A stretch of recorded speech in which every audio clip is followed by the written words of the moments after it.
জুলাই আগস্টের হত্যাযজ্ঞের মামলায় চলতি বছরের ১০ জুলাই শেখ হাসিনা, আসাদুজ্জামান খান কামাল, চৌধুরী আব্দুল আল মামুনের বিচার শুরুর আদেশ দেন আন্তর্জাতিক অপরাধ ট্রাইব্যুনাল।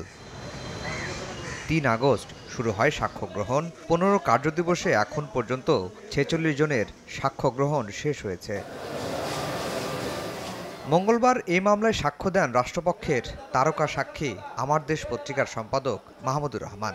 সাক্ষ্যে ২০০৮ সালের নির্বাচন, পিলখানা হত্যাযজ্ঞ, শাপলা চত্বরে গণহত্যা, ৭১-এর যুদ্ধাপরাধীদের বিচারের নামে প্রহসন, বিতর্কিত ৩ নির্বাচন, জুলাই আগস্টের গণহত্যা সহ নানা প্রেক্ষাপট তুলে ধরেন। আমরা যেন আবার ন্যায় বিচারের নামে ফাঁসি চাই স্লোগান শুরু না করি।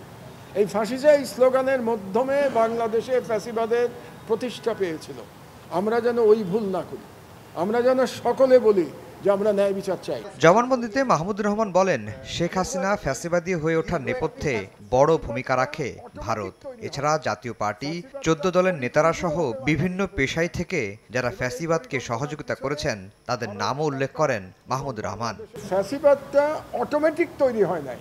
ফ্যাসিবাদটা পরিকল্পিতভাবে বাংলাদেশে তৈরি করা হয়েছিল এবং এই পরিকল্পনার পিছনে ভারত সরকার এবং বাংলাদেশের তৎকালীন সেনাপ্রধানের সরাসরি যোগাযোগ ছিল।